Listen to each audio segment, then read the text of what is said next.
ஒருத்தன் டென்ஷனா உள்ள நுழைஞ்சான். வைஃப் கிட்ட சொன்னான், ஏய் பசிக்குதுடா, ஏதாவது சாப்பாடு கொடு. அவனுக்கு அந்த வெளிநாட்டுக்காரன், அவனுக்கு உருளைக்கிழங்கு பிடிக்கும், முட்டை பிடிக்கும், ஒரு காஃபி வைக்கணும். நேரா இவன் என்ன பண்ணானா, எனக்கு ஏதாவது சமையல் செஞ்சு கொடு அப்படின்னு. உடனே அவர் கட கட கட கட அது 3 அடுப்பு இருக்கும்ல, 3 அடுப்பு, அதுல 3 பாத்திரத்துல வச்சாலாம். 3 பாத்திரத்திலையும் தண்ணி வச்சிருக்காங்க. 5 நிமிஷம் தண்ணி கொதிச்சிருக்க.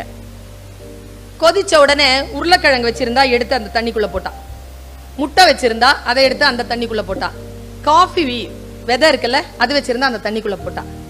10 நிமிஷம் காத்திருந்தா 3 ரெடி ஆயிடுச்சு. எடுத்தா இதை வெட்டி பெப்பர் சால்ட் போட்டு தட்டுல வச்சுட்டா, அதை எடுத்து முட்டை எடுத்து அவிச்சு உரிச்சு வச்சுட்டா. அடுத்தது காஃபி போட்டு வச்சு அவன் சாப்பிட்டான்.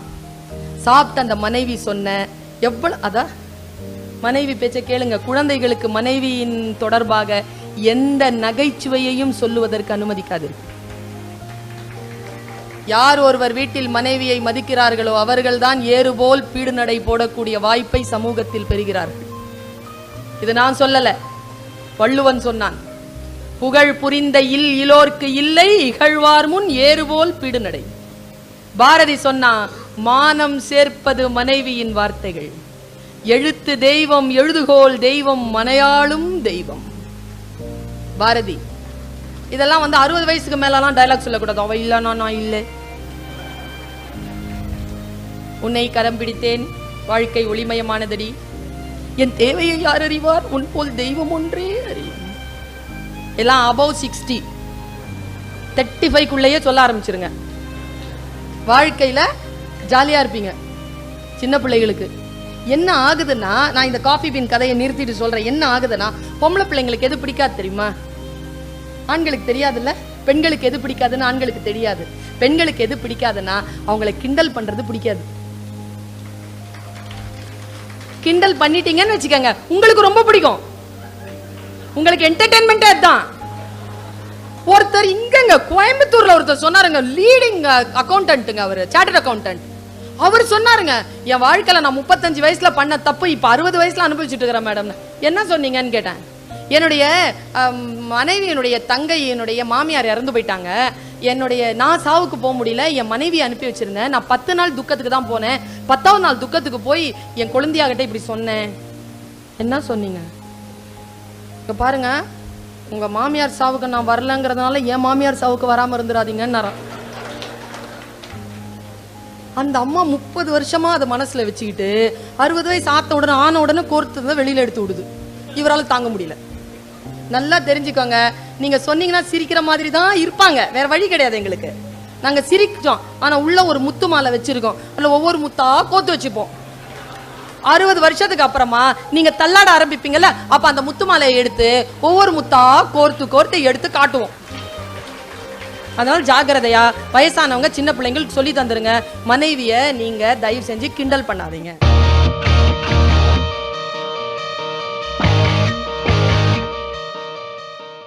சமீபத்தில் நான் ஒரு புத்தகத்தை வாசிக்கிறேன்.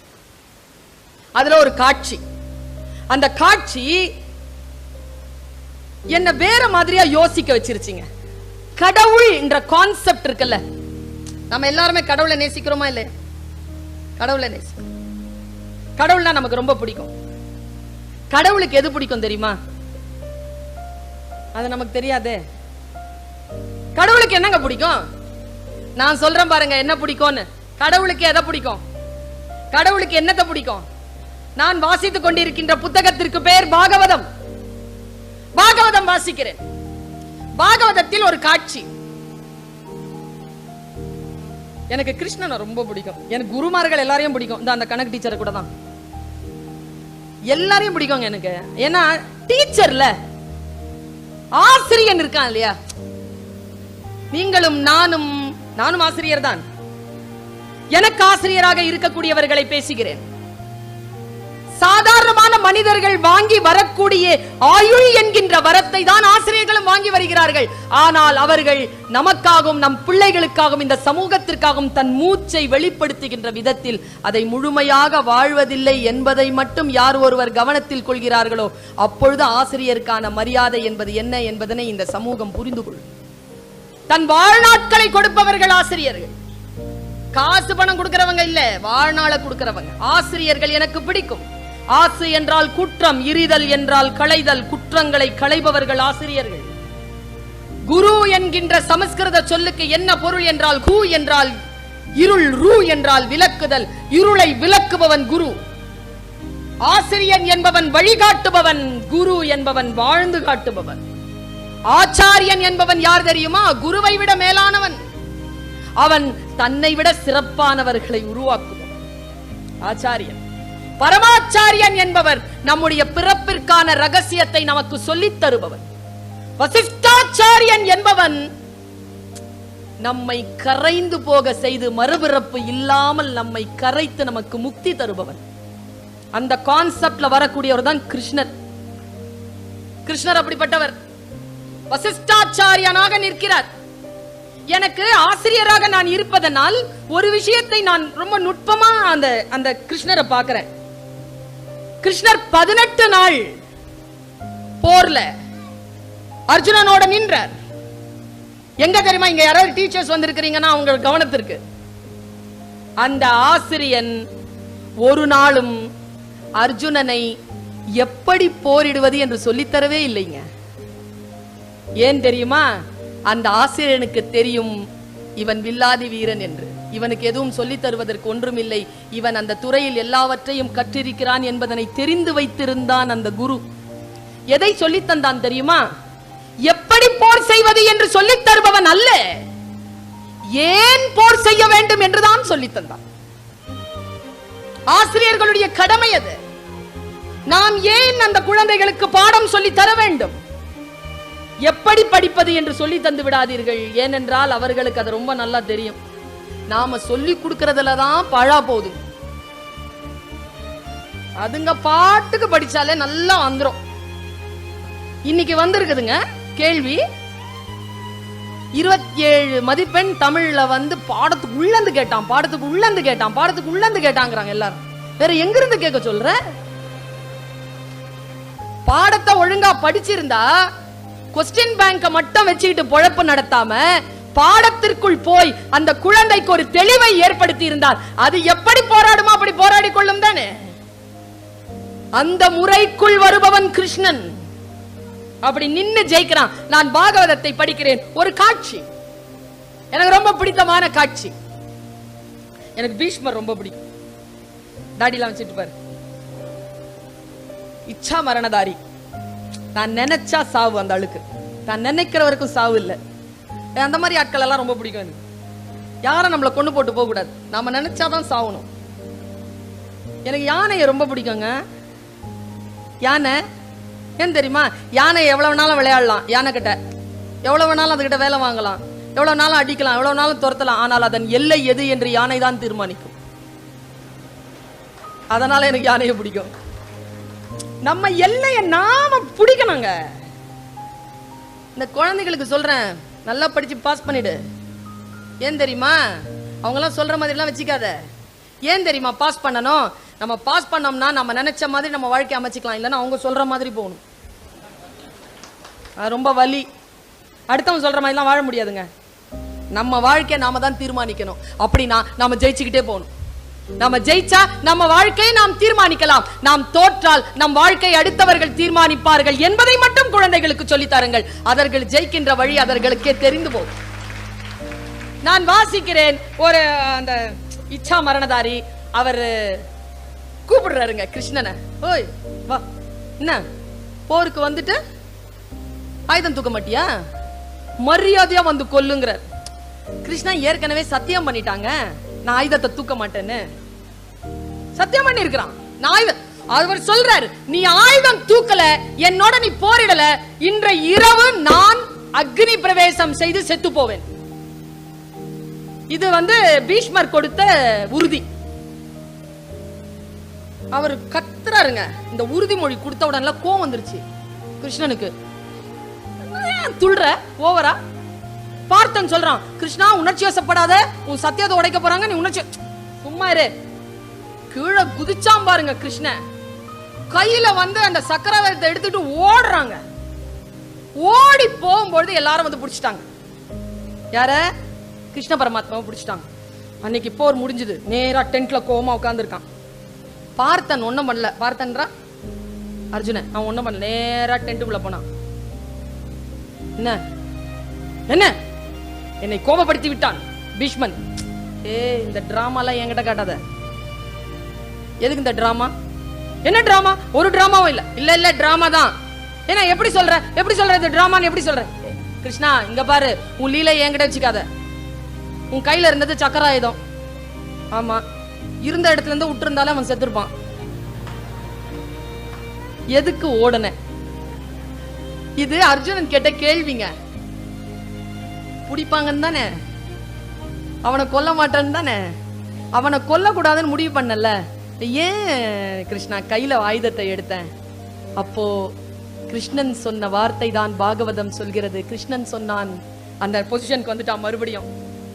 நீங்க ஒரு விஷயம் பண்ணுங்க, நான் வீட்டுல இப்படி இருக்க மாட்டேன். வீட்டுல உங்களை போல் மிக சாதாரணமான ஒரு நிலையில் தான் நான் இங்க வந்துட்டேன்னா என் பீடம், என் சிம்மாசனம்.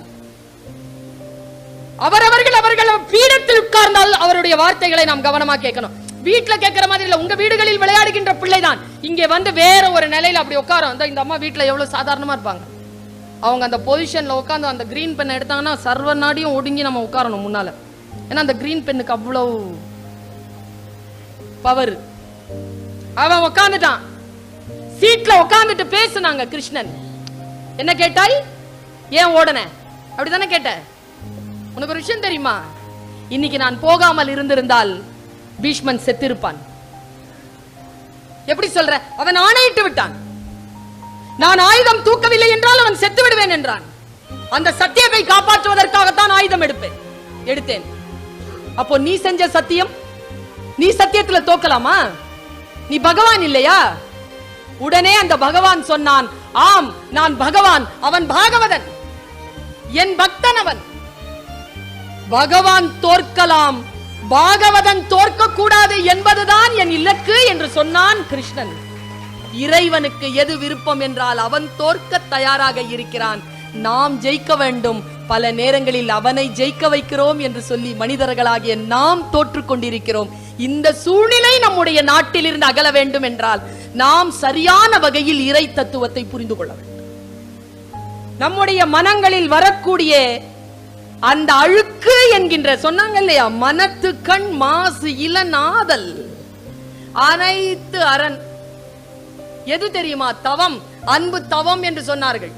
வேதாத்ரி மகரிஷி சொல்கிறார், தவம் என்பது என்ன, தியானம் என்பது என்ன. இவ்வளவு சிம்பிளா சொல்லவே முடியாது. நீ சமைக்கிறாயா, சமைக்கின்ற பொழுது உப்பை அள்ளி போடுகிறாயா, உப்பை அள்ளி போடுகின்ற பொழுது உன் மனநிலை எங்கே லயித்து இருக்கிறதோ அந்த வினாடிக்கு பெயர் தவம் என்று பேசுகிறார் வேதாத்ரி. அந்த தியானம், அதை தவிர்த்து வேறு எதுவும் நினைக்க முடியாத அந்த புள்ளியில் நிற்பது, அதற்கு பெயர்தான் தியானம், அதற்கு பெயர்தான் தவம். பல நேரங்களில் நம்முடைய மனம் அலகழிது பாருங்க, அதில்தான் மகிழ்ச்சி பறிபோய் கொண்டிருக்கிறது. இந்த உலகம் நமக்காக எத்தனையோ அருளையும் எத்தனையோ விஷயங்களையும் விரித்து வைத்திருக்கிறது. அதை புரிந்து கொள்ளக்கூடிய அந்த வாய்ப்பும் அந்த அருளும் நமக்கு இருக்கிறதா என்பதை மட்டும் நாம் நினைவுபடுத்திக் கொள்ளும். பல நேரங்களில் இப்போ ஒரு வாட்ஸ்அப்ல ஒரு செய்தி வந்ததுங்க, 10 செகண்ட் கதை, மின்னல் மாதிரி வந்து விழுதுங்க. சிந்தனை அப்படித்தான் வந்து விழும், சிந்தனை அப்படித்தான் வந்து விழ வேண்டும். மிஸ் பண்ணிட்டீங்கன்னா அவ்வளவுதான். நான் பிரான்ஸ் போயிருந்த போது லூவர் மியூசியம் போயிருந்தேன். லூவர் மியூசியத்துல ஒரு பெரிய, இந்த சுவர் அளவிற்கு பெரிய, இது மாதிரி 3-4 மடங்கு சுவர், அதுல ஒற்றை ஓவியத்தை வரைஞ்சு வச்சிருக்காங்க. ஒரே ஓவியங்க, இந்த மாதிரி 5-6 மடங்கு சுவர்ல ஒரே ஓவியம். 5-6 மடங்கு கூட இல்ல, கீழந்து பாக்குறதுக்கு ஒரு 10 மாடி இருக்கும். பெரிய சுவர், ஒரே ஓவியம். அந்த ஓவியத்தை பாக்குறதுக்கே எனக்கு 40 நிமிஷம் ஆச்சு. பார்த்தெல்லாம் கடந்து போயிட முடியல, நின்னு பார்க்கணும். நான் அதனால தான் சொல்றேன், குழந்தைகளே, ஒன்றை ரசிக்க வேண்டும் என்றால் நீங்கள் தியானத்திற்குள் வர வேண்டும். தியானத்திற்குள் வர வேண்டும் என்றால் புத்தக வாசிப்பை கையில் எடுத்துக் கொள்ளுங்கள். ஏனென்றால் புத்தகத்தை வாசித்து பழக்கப்படக்கூடியவர்களுக்கு தியானம் கைகூடுகிறது. வேகமான காட்சிகளை பார்த்து பழக்கப்படக்கூடியவர்களால் புத்தகங்களை வாசிக்க முடியாது. வேகமான காட்சிகளை பார்த்து பழக்கப்படாமல் புத்தகங்களை நிதானமாக வாசிக்கக்கூடிய பயிற்சிக்குள் வாருங்கள். நான் சொல்லுவது மிக அற்புதமான பயிற்சி. நான் அதை பார்க்கிறேன், 40 நிமிஷம் பார்த்து கொண்டே இருந்தேன். என்னன்னா, ஒரு பெரிய ராட்சதன் ஒரு ஆளை தன்னுடைய கால் நகங்களால் தூக்கி இருக்கான். அந்த கால் நகங்களை தூக்கி இருக்கக்கூடிய அந்த மனிதனுடைய ஒற்றை காலை பிடித்து தொங்கிக் கொண்டிருக்கிறாள் அவன் மனைவி. அவன் கையில் ஒரு குழந்தை. அவளுடைய கால்களை 2 குழந்தைகள் பிடித்து தொங்கிக் கொண்டிருக்கின்றன. அந்த 2 கால்களின் கால்களை இன்னொரு ஒரு பெண் பிடித்துக் கொண்டிருக்கிறாள். அவளுடைய காலை இன்னொரு ஒரு பெரிய குண்டான ஒரு மனிதன் பிடித்துக் கொண்டிருக்கிறான். இவ்வளவையும் கடந்து அந்த பிசாசு அந்த மனிதனை தூக்குகிறது. இந்த காட்சியை பார்த்து வெலவெலத்து போய் நிக்கிறேன். அந்த காட்சி எதில் பெயிண்ட் பண்ணப்பட்டிருக்குன்னா, பின்னால் மழை பெய்து கொண்டிருக்கிறது. அந்த மழையில் ஒரு மின்னல் வெட்டு, அந்த மின்னல் வெட்டின் வெளிச்சத்தில் ஓவியன் இதை வரைந்திருக்கிறான். என்ன காட்சிங்க! இதை பார்க்கிறதுக்கே ஒரு ஆயுசு வேணும். ஒரு காட்சியை ஒரு மின்னலில் காட்ட முடியுமா? அந்த மின்னலில் நான் பார்க்க, அந்த ஓவியன் அதை பார்க்க தவறி இருந்தால் நமக்கு இந்த ஓவியம் கிடையாது. எவன் ஒருவன் கவனப்படுத்திக் கொள்கிறானோ அவன்தான் வாழ்க்கைக்கு தேவையான விஷயங்களை அடுத்தவர்களுக்கு தந்துவிட்டு போகிறான். கவனத்தை குலைக்கக்கூடிய செயல். மாதாந்தோறும் இந்த கூட்டம் நடக்குது இல்லையா? நான் சொல்லுகிறேன், உங்களிடத்தில் இருக்கக்கூடிய கவனத்தை எப்படி பெருக்கிக் கொள்ள வேண்டும் என்றால், எந்த விஐபியாவது வரட்டும், கூட்டம் ஆரம்பிச்சிருச்சா, லேட்டா வராங்களா, வந்து அமைதியா உட்காரத்துக்கு அனுமதியுங்க. வேறு எந்த ஆர்ப்பாட்டத்தையும் கவனத்தையும் தராதீர்கள். அதுதான் நம் கவனம் நம் கையில் இருக்கிறது என்பதற்கான ஒரே சாட்சி. மேடையில் ஏறுகின்ற பொழுது இவர்களுக்கெல்லாம் டீ கொடுக்கிறார்களா? இங்க வைத்தால கத்திட்டு ஒருத்தங்க பேசிட்டு இருப்பாங்க, எல்லாரும் டீ கொடுக்கறதையே வேடிக்கை பார்த்துட்டு இருப்பாங்க. கவனம் சிதறுகின்ற அந்த வினாடியில் வாழ்க்கை சிதறுகிறது. கவனப்படுத்திக் கொள்ளுவது, எது நேர்ந்தாலும் நம்முடைய கவனத்தில் இருந்து நம்மை விலக்கி விடாத அளவிற்கான மன ஆளுமை யாருக்கு இருக்கிறதோ அவர்கள் வேண்டியதை பெறுகிறார்கள். வேண்டியதை பெற வேண்டும் என்றால் நாம் கவனத்தோடு இருக்க வேண்டும் என்பதற்காக சொல்லுகிறேன். வாழ்க்கையில் எல்லோருக்கும் சிக்கல் வரும். விதின்னு ஒண்ணு இருக்குல்ல, எனக்கு அதன் மேல நம்பிக்கை கொள்றதா நம்பிக்கை கொள்ளாம இருக்கிறதான்னு இதுவரைக்கும் புரியல. இன்னும் வயசு போதலன்னு நினைக்கிறேன். ஆனால் ஏதோ ஒன்று நடக்கிறது. திட்டமிடாமல் நடக்கிறது, ஆனால் திட்டமிட்டு கொண்டுதான் நடக்கிறது. எனக்கு தான் அது திட்டம் இல்லையே தவிர யாரோ ஒருவருக்கு அந்த திட்டம் உண்டு. ஏதோ ஒரு சூழலுக்கு ஒரு திட்டம் உண்டு. பிரார்த்தனை எது என்றால் அந்த சூழல் நமக்கு தோதாக அமைய வேண்டும் என்பதுதான். அந்த கவனத்தோடு நம் வாழ்க்கையை நாம் சந்திக்கக்கூடிய நிலையில் நல்ல விஷயங்கள் தானாகவே நிகழ்கின்றன. இங்க பாருங்க, இப்ப வாட்ஸ்அப்ல ஒரு செய்தி வந்தது. நீங்கள் எல்லோரும் சில பேர் வாசித்து இருக்கலாம், சில பேருக்கு நான் நினைவூட்டலுக்காக சொல்கிறேன். இந்திராணின்னு ஒருத்தங்க இருக்கிறாங்கல்ல, மிஸ்ஸஸ் இந்திரன், மேல் லோகத்துல இந்திரனுடைய மிஸ்ஸஸ், அவங்க ஒரு கிளி வளர்த்தாங்களாம். அந்த கிளி கேள்விப்பட்டீங்களா? அந்த கிளி வளர்த்தாங்களாம். அந்த கிளி சாகர நிலைக்கு வந்துருச்சான். உடனே அதை எடுத்துக்கிட்டு இந்திரன் கிட்ட வந்திருக்காங்க. அவர் சொன்னாங்க, பாருங்க இது கிளி சாக போகுது, இதை காப்பாத்தி கொடுங்க, நீங்க நிறைய வரம் கொடுக்குற ஆள் தானே, இந்தாங்க இதை காப்பாத்தி கொடு. இந்திரன் சொன்னாரா, சாக கிடக்கிறதெல்லாம் நம்ம காப்பாற்ற முடியாது, பிறப்பு கொடுக்குறவன் பிரம்மா, நான் போய் பிரம்மாவை பார்த்துட்டு வரேன்ட்டு, கிளி நீ பத்திரமா பார்த்துக்கோ, நான் போய் ஓடி வந்துடுறேன்ட்டு பிரம்மாட்ட போயிருக்கிறார். பிரம்மா என்ன சொன்னாரா, பிறப்பு கொடுக்கறது தான் என் வேலை, இது சாக போகுது, இதை காப்பாத்தணும், விஷ்ணு கிட்ட போகணும். விஷ்ணு சொன்னாரா, ஐயே இது சாக போகுது, சாவ பத்திய விஷயம்லாம் சிவன், அங்க போலாம் அப்படின்ட்டு இந்த பிரம்மாவையும் விஷ்ணுவையும் கூப்பிட்டு இந்திரன் நேரா சிவன் கிட்ட போறாரு. அவங்க ரெக்கமெண்ட் பண்ணாதான் சிவன் கிட்ட வேலை நடக்கும்ட்டு சிவபெருமான் பாக்குறாரு. ஐயோ, அழிக்கிறது தானே என் வேலை, ஆனா சாவெல்லாம் நான் திட்டமிட முடியாது, அது என் டிபார்ட்மெண்ட் வேறையாச்சே, யமதர்மன் ராஜா கிட்ட அதை கொடுத்துட்டேனே, அவர் தானே அதை பாக்குறாரு.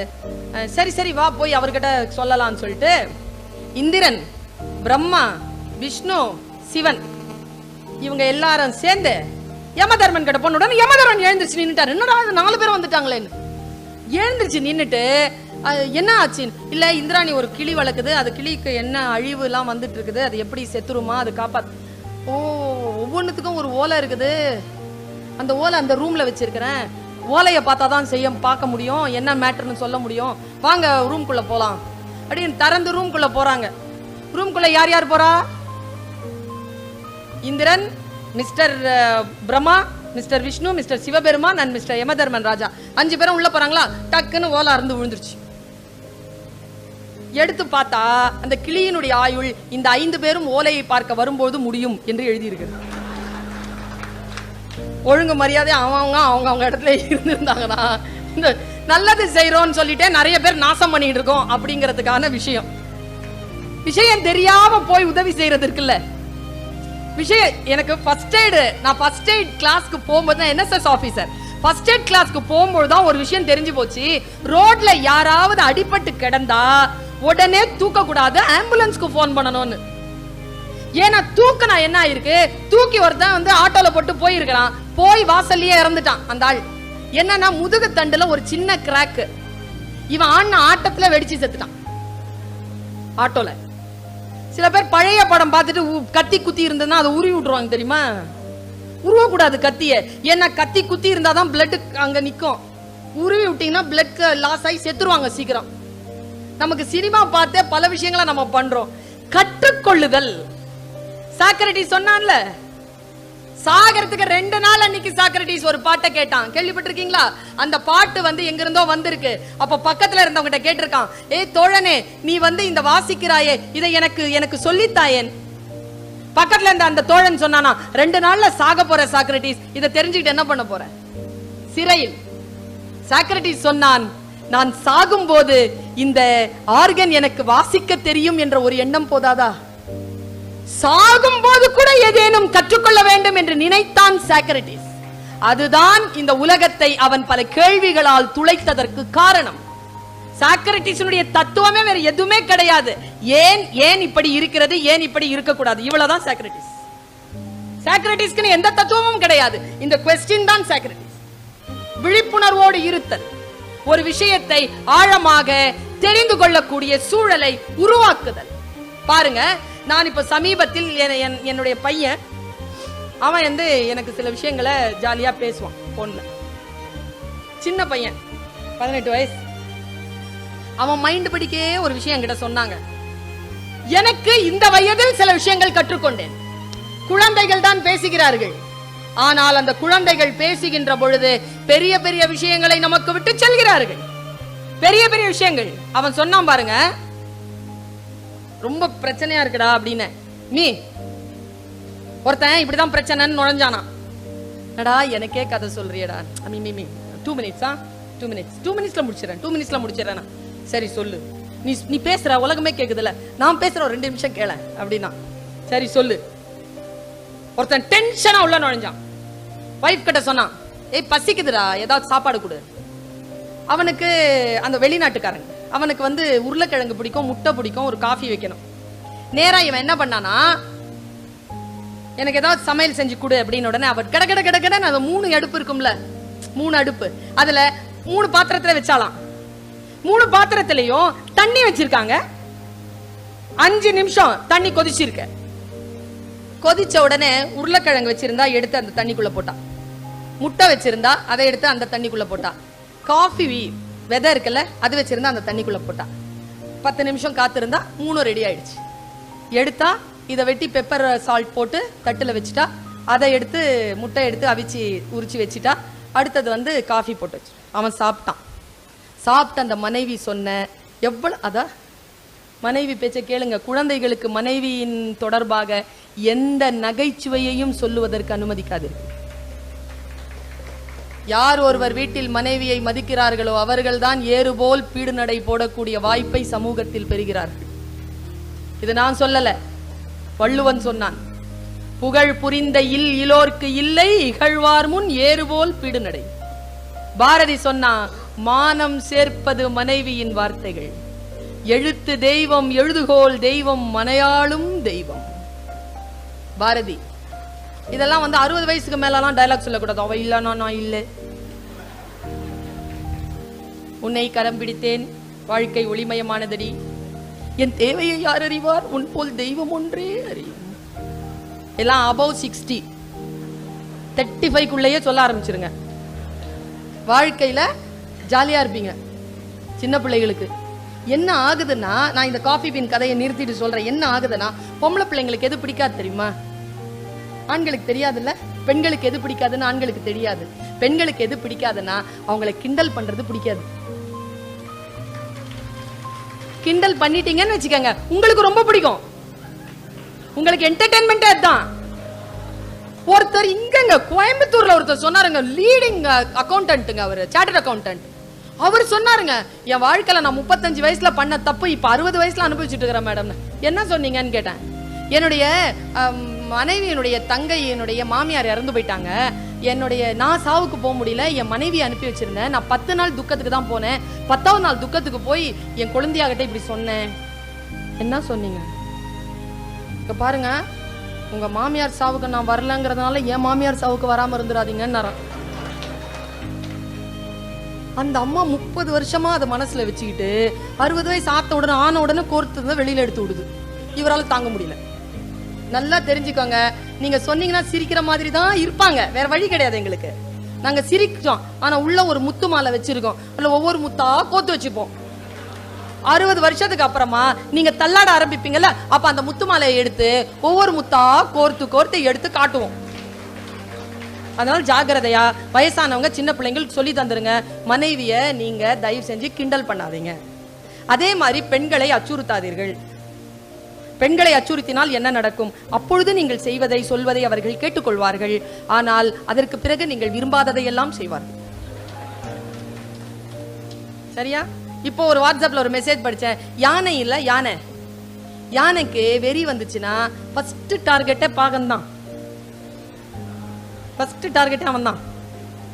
அவனை பார்த்துருச்சுன்னு வச்சுக்கோங்க, வெறியில துவம்சம் பண்ணிடும். மனைவிக்கும் அதே நிலை. பார்த்துக்கிடுங்க. இந்த விஷயத்துல நான் இப்படி போறேன், அவன் அந்த மனைவி சொன்னா, டென்ஷன் ஆனதானே வந்த பிரச்சனை தானே உனக்கு? ஆமா, பிரச்சனை ரொம்ப ஹை. இந்த ஆண்கள் ஒரு வேலை செய்யறாங்க. என்ன செல்வின் சார் யோசிக்கிறீங்களா? நாம எங்கெங்கெல்லாம் மணி கோக்க விட்டுருக்கோம்னு யோசிக்கிறாரு. இந்த ஆண்கள் என்ன பண்றாங்கன்னா, ஆண்கள் இடத்துல ஒரே ஒரு வேண்டுகோள், இந்த மாமன்றத்துல நான் வைக்கிறேன் ஒரே வேண்டுகோள், தயவு செய்து பெண்களிடத்தில் பேசுங்கள். வீட்டுல பேசுறதே இல்லை மேடம். நான் பேசினா உங்களுக்கு புரியுமா மேடம்? அதெல்லாம் புரியுமோ புரியலையோ, பேசியா.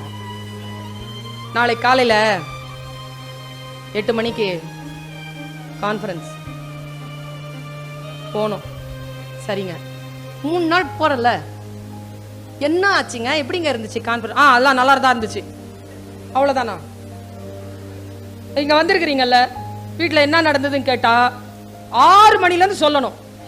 2.5 மணி நேரம் என்ன நடந்ததுன்றத படம் போல சொல்லணும். எங்க கிட்ட கேட்டு பாருங்களேன். எங்களை ஊருக்கு அனுப்புங்க. நாங்க ஆட்டோ பிடிச்சதுல இருந்து, பஸ் ஏறினதுல இருந்து இறங்கி அங்க என்னென்ன நடந்ததுன்னு எல்லாம் சொல்றோமா இல்லையா? 1 2 விஷயங்கள். ஆண்கள் பெண்களிடத்தில் பேச வேண்டும், பெண்கள் பேசுவதை கேட்க வேண்டும். இந்த 2 தான் நீங்கள் செய்து கொள்ள வேண்டியது. அந்த மனிதன் என்ன செய்தான்? அந்த மனிதன் மிகப்பெரிய கலவரத்தில் இருந்தால், அந்த மனைவி சொன்ன இந்த கான்செப்ட் இருக்குல்ல, சாப்பாடு வச்சால, அந்த கான்செப்ட் என்ன சொன்னா பாருங்க. உங்க வாழ்க்கை கொதிநிலையில இருக்குல்ல, அதே கொதிநிலையில் தான் இந்த தண்ணீர் இருந்தது. இங்க ஒரு கப்பு, இந்த ஒரு கப்பு, இந்த ஒரு கப்பு, 3 கப்புலயும் தண்ணி கொதிநிலையில் இருந்தது. நான் என்ன பண்ணேன்? ஒரு உருளைக்கிழங்கை எடுத்து போட்டேன். உருளைக்கிழங்கு உறுதியா இருந்தது. அந்த கொதிநிலை அதை மிருதுவாக்கி விட்டது. ஏற்கனவே விட்டா உடைஞ்சிரோங்கிற முட்டை உள்ள போட்ட உடனே இறுகி போயிடுச்சு. ஆனா இந்த காஃபி விதை என்ன பண்ணுச்சு? உள்ள அந்த கொதிநிலையில் போட்டவுடன் தன் உடலில் இருக்கக்கூடிய ஒரு வாசனை தன்மையை, ஒரு சுவையை அந்த தண்ணீரில் கலக்க விட்டது. இப்பொழுது அந்த தண்ணீர் இருக்குல்ல, அதான் பிரச்சனை. அந்த பிரச்சனையால் நீங்கள் உருளைக்கிழங்கு போல் மிருதுவாக போகிறீர்களா, அல்லது முட்டையை போல் இறுகி போக போகிறீர்களா, அல்லது அந்த பிரச்சனையினுடைய தன்மையை உங்களுடைய இயல்புகளால் மாற்ற போகிறீர்களா? இதுதான் உங்கள் வாழ்க்கையில் நீங்கள் எதிர்கொள்ள வேண்டிய 3 நிலை என்று அவள் சொன்னாள். இதுக்கு காஃபி பீன் பிலாசபின்னு பேரு. நீங்க யூடியூப்ல போட்டு பாருங்க, காஃபி பீன் பிலாசபின்னு வரும். இன்னொரு பிலாசபி படிச்சேன் நானு. ஆச்சரியமா போச்சு அதை படிச்சு. அதை அப்படியே கடத்திடுறேன். எனக்கு இன்னும் ஒரு 3 நிமிடங்கள் உண்டு. 3 நிமிடங்களில் நான் என்னுடைய விஷயங்களை உங்களிடத்தில் கடத்தி விட்டு போகிறேன். இவ்வளவு ரிலாக்ஸ் எல்லாம் நான் பேசினதே இல்லைங்க. பயங்கர ரிலாக்ஸா பேசிட்டு இருக்கிறேன். இங்க பாருங்க, நம்முடைய வாழ்க்கையில் நாம் சந்திக்கக்கூடிய சிக்கல்கள் நமக்கு முன்னால் வந்து விழும். அதை நாம் எப்படி எதிர்கொள்கிறோம் என்பதில் தான் நம்முடைய வாழ்க்கையின் வெற்றி தோல்வியும் இருக்கிறதே தவிர பிரச்சனைகள் நம் வெற்றி தோல்வியை தீர்மானிப்பதில்லை. என்னுடைய ஆசானாக நான் கருதக்கூடிய சுகி சிவம் அவர்கள் ஒரு கருத்தை என்கிட்ட சொன்னார். நீங்க எல்லாரும் கேள்விப்பட்டிருப்பீங்க, அவருடைய பேச்சையும் நீங்கள் கேட்டு இருப்பீர்கள். அவர் பேசுற பேச்சுல ஒரு ஒரு ஒரு பேச்சுல நான் அவருடைய பேச்சை நான் கேட்கிறேன். அவர் சொல்றார், பருந்து பத்தி ஒரு மேட்டர் சொல்லிட்டு இருந்தார். நான் அப்புறமா அது போய் கூகுள்ல போய் அதை விசாரிச்சேன். அது கூகுள்ல போய் விசாரிச்சேன்னா அது உண்மைன்னு தெரிஞ்சதுங்க.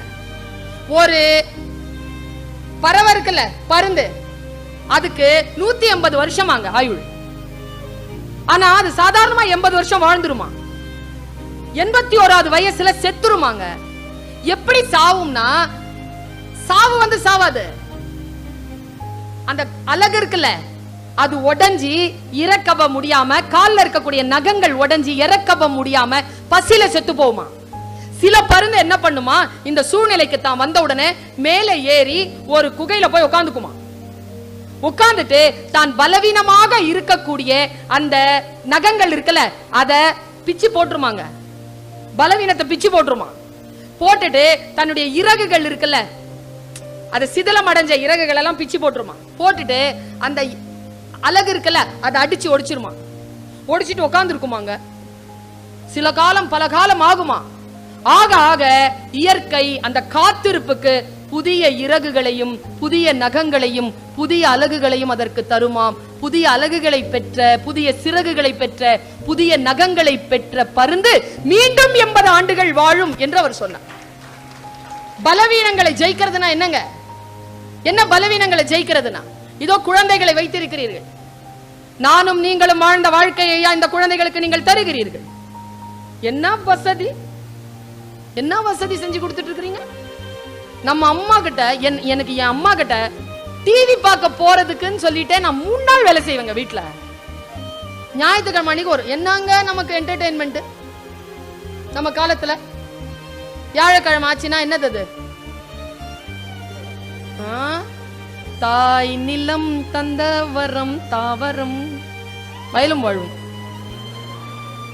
புதன்கிழமை அன்னைக்கு ஒரு சித்தஹாரு, அப்புறமா ஒளியும் ஒளியும், அப்புறம் ஒரு பாடாவதியான ஒரு ஹிந்தி படம், அப்புறமா ஒரு தமிழ் படம். இவ்வளவுதாங்க நமக்கு என்டர்டெயின்மெண்ட்.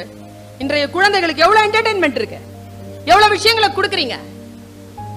ஒரு மிக நுட்பமான ஒரு விஷயத்தை அப்படி கடத்திட்டு போயிடுறேன். வாழ்க்கையில நம்ம எல்லாரும் சந்தோஷமா இருக்கணும் தானே, அமைதியாவும் ஆழமாவும் மகிழ்ச்சியா இருக்கணும் தானே. எனக்குலாம் யோசிச்சு பாக்குறேங்க, சின்ன வயசுல 7ஆம் கிளாஸ்ல பிரஷ் கொடுத்தாங்க எனக்கு பல் தீட்டுறதுக்கு எங்க அம்மா. அது வரைக்கும் கறி தான், கறி, இந்த மரத்தூள், உப்பு எல்லாம் கலந்து பொடி பண்ணி வச்சிருப்பாங்க. அதுதான் கையில தான் தேய்ப்போம். பல்லெல்லாம் நல்லா தான் இருந்துச்சு. இப்ப பாத்ரூம்குள்ள வந்து கேக்குறா ஒரு பொம்பளை, உங்கள் பேஸ்டில் உப்பு இருக்கிறதா? என் பாத்ரூம்குள்ள முதல்ல நீ எப்படி வந்த, முதல்ல அதை சொல்லு. உன்னை யார் பர்மிஷன் கொடுத்தது உள்ள வருது? சால்கோல் இருக்கிறதா? அதை தானே சாப்பிட்டுட்டு இருந்தோம், அதை தானே பண்ணிட்டு இருந்தோம். இன்னைக்கு வந்து நீ கெமிக்கல்லாம் கொடுத்துட்டு அதுக்குள்ள உப்பை சேர்க்கிறியா நீ? நம்முடைய வாழ்வியல் நம்ம விட்டு போயிட்டு இருக்குங்க. இந்த பிரஷ நான் யோசிச்சு பாக்குறேன், 7ஆம் கிளாஸ்ல தலகணை கிட்ட வச்சு தூங்கி இருக்கேங்க நானு. எப்படா விடியும் பிரஷ் பண்ணி தீத்துறது, இன்னைக்கு பாத்துறது. பிரஷ்னா எப்படி இருக்கும் எனக்கு தெரியலங்க, நைட்ல கூட தேய்க்கலான்னு. காலை வரையும் காத்திருந்த அந்த வெகுளித்தன்மை இருக்கு இல்லையா, அது இருக்கா இந்த பிள்ளைங்கிட்ட இன்னைக்கு. சோ வாட், சோ வாட் இப்படி கேக்குதுங்க. எல்லா குழந்தைகளும் கேட்கிறார்கள். நீங்க எதையாவது சொல்லி அதுங்களை சந்தோஷப்படுத்துறீங்க பாப்போம். ஹோட்டலுக்கு கூட்டிட்டு போய் வீட்டுக்குள்ள நுழையும் போது அப்புறம் அப்படிங்குது, முடிஞ்சு போச்சுங்கிறத அதை ஒத்துக்கல. படம் முடிஞ்சு வெளியில வண்டி எடுக்க முடியுதா? அப்புறம் அவ்வளவுதானா? அதுங்களால முடிஞ்சுக்கவே முடியலங்க ஒரு விஷயத்த. நெக்ஸ்ட் நெக்ஸ்ட் நெக்ஸ்ட் நெக்ஸ்ட்னு ஓடுதுங்க. எல்லாம் கொடுத்துடணும் பிள்ளைகளுக்கு. ஏன் கொடுக்குறீங்க? நம்ம கிடைச்சதா எல்லாம்? என்ன வில்லத்தனமா வளர்க்கப்பட்டோம் நாமெல்லாம். ஏதாவது கொடுத்தாங்களா? நான்லாம் வந்து பாவாடைங்க. அந்த கார்பரேஷன் ஸ்கூல்ல படிச்சேங்க நான் கடகடன்னு வளர்ந்துட்டேன். எங்க அக்கா வளரல, எங்க அக்கா குள்ளம், நான் வளர்ந்துட்டேன். பாவாடை வாங்கினா 2 பேருக்கு சேர்த்து தான் வாங்க முடியும். ஒருத்திக்கு நல்லா தானே இருக்குது பாவாடை, இதுக்கு வரைஞ்சிருச்சுன்னா என்ன பண்றதுன்னு என் வெள்ளை சட்டையை அறுத்து என் பாவாடையில ஒட்டு வச்சு கொடுத்தாங்க. 10th ஸ்டாண்டர்ட்லாம் ஒட்டு வச்ச பாவாடை போட்டு போனேன் நான். இப்போ என் பையன் கிட்ட சொன்னா, என் பையன் so what, why you are telling all these things to me அப்படிங்கிறான். எல்லா வசதிகளை கொடுத்துட்டோம். சொல்லவா, நாம எல்லாம் குழந்தைகளுக்கு கொடுப்பது. இன்றைக்கு சொல்லுகிறேன் பெற்றோர்களே, நான் என் நிலையில் செய்து கொண்டிருக்கிறேன், நீங்களும் உங்கள் நிலையில் செய்யுங்கள். நாம் எல்லோரும் நம் குழந்தைகளுக்கு விட்டமின் எம் கொடுத்து கொண்டிருக்கிறோம். நான் ஒன்னும் அவங்கள மாதிரி டாக்டர் கிடையாது. நானும் டாக்டர் தான், ஆனா லிட்டரரி டாக்டர். என்னுடைய மருந்து லிட்டரரி மருந்தா இருக்கும், ஒன்னும் மெடிசனா இருக்காது, ஆனா லிட்டரரி மெடிசன். நீங்க இன்னைக்கு யூடியூப்ல போய் இளைஞர்கள் விட்டமின் என் அப்படின்னு போட்டு பாருங்க, உங்களுக்கு வரும். ஒருத்தர் 20 நிமிஷம் பேசுவார். அவர் பேச்ச கேட்டுட்டு வந்துதான் நான் இதை தமிழ்ல சொல்றேன். அவர் சொல்றார், விட்டமின் எம் என்பது விட்டமின் மணி, காசு. இன்னைக்கு கேண்டீனுக்கு எவ்வளவு கொடுத்து அனுப்புறீங்க? 20 rupees, 40 rupees, 50 rupees, பத்தலைங்க, 100 rupees. 3000 ரூபாயில 5 பேர் கொண்ட குடும்பம் சாப்பிடும் மாசம். அந்த குழந்தைக்கு 100 ரூபாய் தேவைப்படுது ஒரு நாள் ஜங்க் ஃபுட்டுக்கு. Vitamin M. இன்னிலிருந்து விட்டமின் எம் கட் பண்ணிட்டு விட்டமின் என் கொடுங்கள். விட்டமின் என் என்றால் விட்டமின் நோ. எதை கேட்டாலும் நோ. 100. அந்த பொண்ணு முறைக்குது, இதை கேட்கவா நீ எங்க அப்பாவை நான் கூட்டிட்டு வந்தேன்? 100 விஷயம் கேக்குதா? 75 விஷயத்துக்கு நோ சொல்லுங்க, 25 விஷயத்துக்கு பாத்துக்கலாம் சொல்லுங்க. பாத்துக்கலாம் சொல்லுங்க, கொஞ்சம் தள்ளி போடுங்க. நான் லயன்ஸ் கிளப்ல இத பேசிட்டு கீழே இறங்குறேன். ஒரு தாத்தாங்க, தன் பேரனை வளர்த்த தாத்தா அழுதபடி, அம்மா உன் பேச்ச கேட்க வந்தேன், ஆனா கேட்க முடியல தாய், வெளியில ஓடிட்டேன். மலையாளம் கலந்த ஆக்சென்டோட பேசினாங்க. என்னுடைய தந்தையை இழந்த பிறகு என் தாயை கூட்டி கொண்டு போற முதல் மீட்டிங் அது. 2 மாசம் ஆச்சு. எங்க அம்மா உட்கார்ந்துருக்காங்க. எங்க அம்மாவுடைய கையை பிடிச்சிட்டு அவர் கதறி சொன்னார், மா இந்த உங்க பாப்பாவுடைய பேச்சை கேட்க தான் வந்தேன், பேச்சு கேட்க முடியல தாய், வெளியில போயிட்டேன்.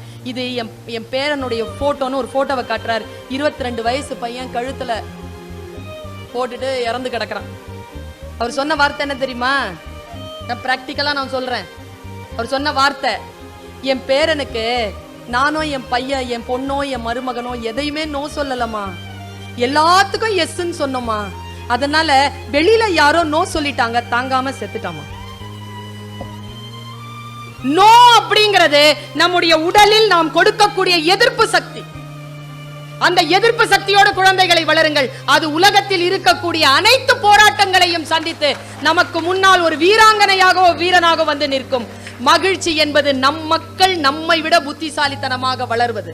பட்டுக்கோட்டை கல்யாண சுந்தரம் சொல்லுவான், கன்னத்தில் ஒன்னே ஒன்னு கடனாக தாடா, எண்ணத்தில் விளையாடும் கலையே நீ வாடா, எண்ணத்தில் உனக்காக இடம் நான் தருவேன், எனக்கு நீ இனி என்னென்ன தருவாய் என்றவுடன் அந்த கவிஞன் சொன்னான், வல்லமை சேர நல்லவனாக வளர்ந்தாலே போதுமடா. வல்லமையும் நல்ல குணமும் சேர்ந்த ஒரு தலைமுறையை உருவாக்குவோம். சிகரம் தொடுவது என்பது யாரோ ஒருவன் தொட்ட சிகரத்தை தொடுவதல்ல, நம் குழந்தைகள் அவர்களின் எல்லையை தொடுவதுதான் சிகரம் தொடுவது. அவர்களை அந்த எல்லைக்கு நீங்கள் அழைத்து செல்லுவதற்கான சூழலை ஏற்படுத்த வேண்டும் என்று கேட்டுக்கொண்டு வாய்ப்பளித்தமைக்கு நன்றி பாராட்டி விடை பெறுகிறேன். நன்றி, வணக்கம்.